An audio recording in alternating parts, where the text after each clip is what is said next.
Les autorités guinéennes et la communauté internationale appelaient mercredi au calme. C'était après des violences meurtrières à la suite des élections locales.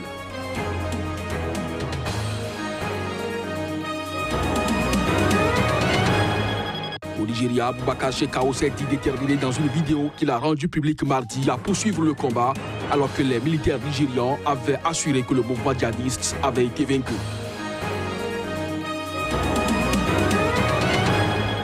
La mission de l'ONU au Soudan du Sud a annoncé la libération mercredi de plus de 300 enfants soldats dans le sud du pays. Cette région est ravagée par une guerre civile depuis décembre 2013. 8 février, mesdames, messieurs, bonjour et bienvenue dans cette édition. Au Nigeria, le chef de Boko Haram, Boubacar Shekau, s'est dit déterminé mardi à poursuivre donc le combat, quelques jours après que les militaires nigérians aient assuré que le mouvement djihadiste avait été vaincu. Images et son. Une récente offensive pour déloger Boko Haram de son bastion dans la forêt de Sambisa, dans l'état du Borno, a échoué, a assuré Boubacar Shekau, promettant de poursuivre le combat contre les autorités nigérianes et l'éducation occidentale. La personne qui se réclame du nationalisme, nous la combattons. La personne qui prône de diffuser l'éducation occidentale, celle des mécréants, nous la combattons. Wanda yake jan sojoji a Maiduguri waye yake magana nan kana cewa ka zo ka gama da Saudi wato Sambisa. Le chef militaire Maïdougouri s'est vanté d'avoir pris Sambisa parce que vous avez sauvé des femmes. Vous racontez des mensonges aux gens. Où sont les policières? Pourquoi ne les avez-vous pas sauvées si vous nous avez vaincus? Ce sont nos frères qui les détiennent dans la forêt de Sambisa.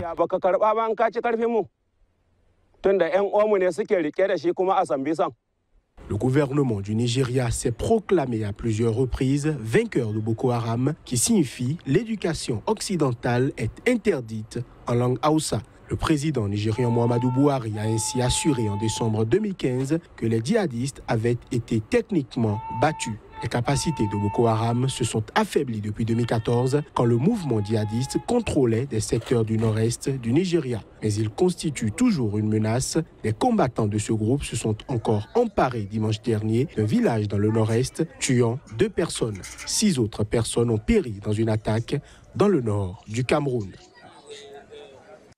Justement, parlant du Cameroun, la crise qui prévaut dans la partie anglophone du pays continue d'alimenter l'opinion. Et selon la directrice du REDAC, le réseau des droits humains d'Afrique centrale, plus de 1000 personnes ont été arrêtées, dont 125 à la prison centrale de Koudangui. Et en outre, quelques 30 000 Camerounaises et Camerounais qui ont fui les zones de combat et la brutalité aveugle des 2 camps sont réfugiés dans les États voisins du Nigeria, dont l'État de Cross River.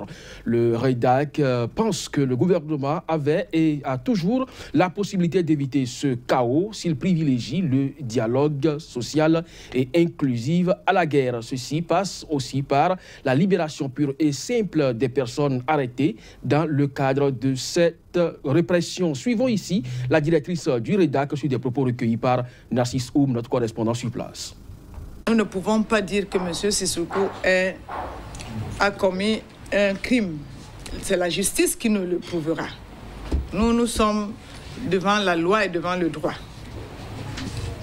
Et nous citons les instruments librement ratifiés par les États souverains. Ce n'est que ça qu'on a fait. Et si ces États ont ratifié ces instruments librement, cela veut dire qu'ils ont l'obligation de les respecter. Le nombre exact que nous avons en notre possession, et nous faisons la mise à jour, croyez-moi, tous les jours, on est à 1000 personnes arrêtées. Donc 125 sont à la prison centrale de Koundangui. 1000. Donc les 1000 sont éparpillés à la prison de Baminda, certains à Bafoussam, certains au CED, certains à la prison de Béa. On a aujourd'hui 1000 personnes, en tout cas à notre possession, qui ont été arrêtées dans le cadre de cette crise. Il faut que le gouvernement publie la liste exacte de tous ceux qui ont été arrêtés. Il y a 47 qui ont été extradés. Mais il y a tous les jours, n'est-ce pas, les pro-indépendantistes qu'on arrête dans les villages à Baminda. Vous n'avez pas ces noms. Vous n'avez même pas la liste. Vous avez la liste parce que ceux-là sont venus, n'est-ce pas, du Nigeria. Vous avez juste la liste. On dit 47. Les autorités guinéennes et la communauté internationale appelaient mercredi au calme. C'était après des violences meurtrières à la suite des élections locales. Ce sont les premières élections depuis la fin des régimes autoritaires qui ont dirigé la Guinée pendant plus de 50 ans. Mais des violences s'en sont suivies. Lors de ces heurts, des cases et des maisons ont été incendiées et 5 nourrissons guinéens ont péri dans les flammes à Kalinko, dans la préfecture de Dinguiraye, dans le centre du pays. Par ailleurs, un étudiant de 23 ans, blessé par balle mardi dans la banlieue de Conakry, avec 2 autres personnes, a succombé à l'hôpital dans la nuit de mardi à mercredi. D'après le frère aîné du défunt, ils ont été atteints par une rafale alors qu'ils prenaient le thé avec des amis devant leur domicile. Lundi déjà, à Kindia, des violences ont fait un mort lorsque les forces de l'ordre ont tenté d'éloigner les militants de l'opposition qui entouraient un centre de comptage des voix de la ville. Le chef de l'opposition, Cellou Dalein Diallo, a mardi soir affirmé qu'il n'était plus question de continuer à accepter les hold-up électoraux. La Commission électorale nationale indépendante, seule habilitée à proclamer les résultats, a promis de les publier d'ici à la fin de la semaine. Les précédents scrutins en Guinée ont été émaillés de violences et d'accusations de fraude. Au Sénégal se poursuivait le procès du maire de Dakar. Mercredi à la barre, l'édile de la capitale, Khalifa Sall, a fait des révélations qui enfoncent l'État sénégalais. Le maire de la ville de Dakar a soutenu lors de l'audience de mercredi que l'État sénégalais a dès son origine toléré et même souhaité l'existence de fonds politiques échappant aux règles comptables habituelles au sein de la mairie. Gestionnaire de la ville depuis 2009 et en détention provisoire depuis mars 2017, l'homme âgé de 62 ans a déclaré qu'ainsi l'a voulu l'État. En effet, il doit répondre avec 7 de ses collaborateurs de dépenses de plus de 2 700 000 € prélevées, selon la justice, dans les caisses de la mairie de Dakar. Mais Khalifa Sall se retrouve dans de beaux draps, ses collaborateurs expliquant au tribunal depuis le début de la semaine avoir fabriqué et approuvé de fausses factures d'achat de riz et de mil afin de dégager des sommes dont disposait le maire pour ses dépenses politiques.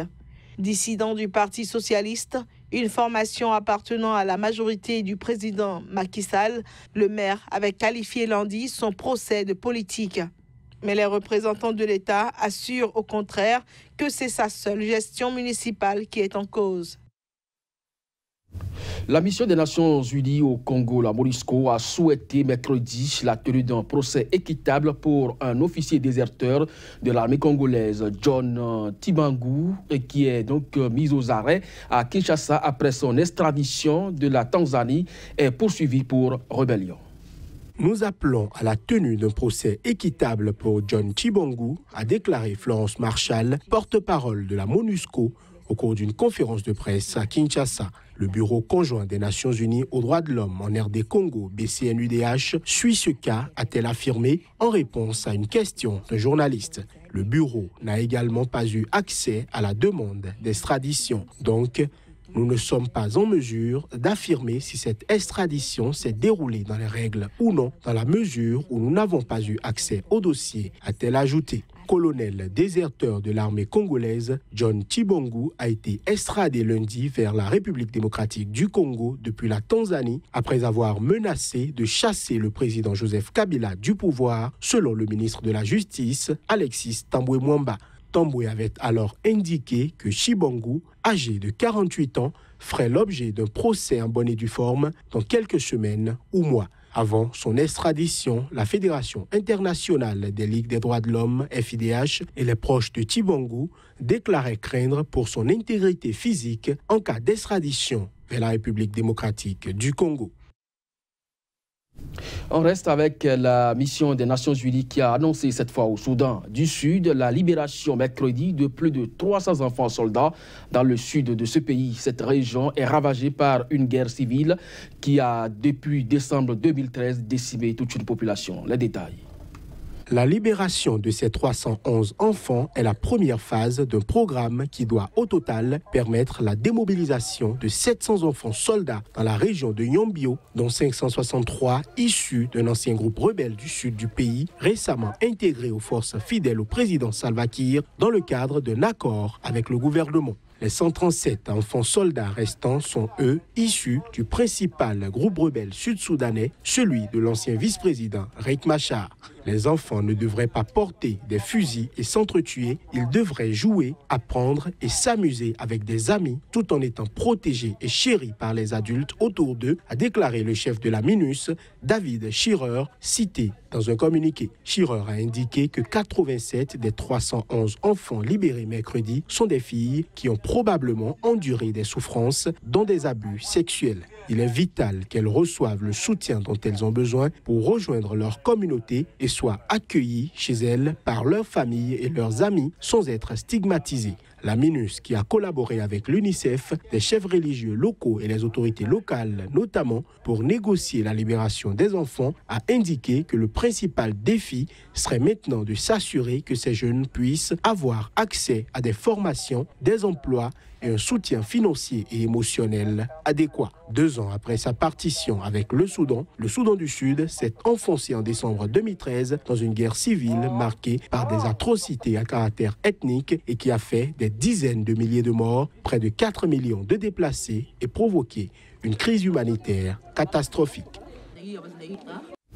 Le sort du président sud-africain Jacob Zuma, pressé de toutes parts de démissionner, devrait être connu dans les tout prochains jours. C'est du moins ce qu'a annoncé le chef du parti au pouvoir et probable futur chef de l'État, Cyril Ramaphosa. Hier soir, le président Jacob Zuma et moi-même avons entamé des discussions directes sur la transition et les questions liées au poste de président de la République, a déclaré Cyril Ramaphosa dans un communiqué. Les 2 hommes seront en mesure de rendre compte au pays dans les prochains jours de l'issue de ces échanges, a-t-il ajouté.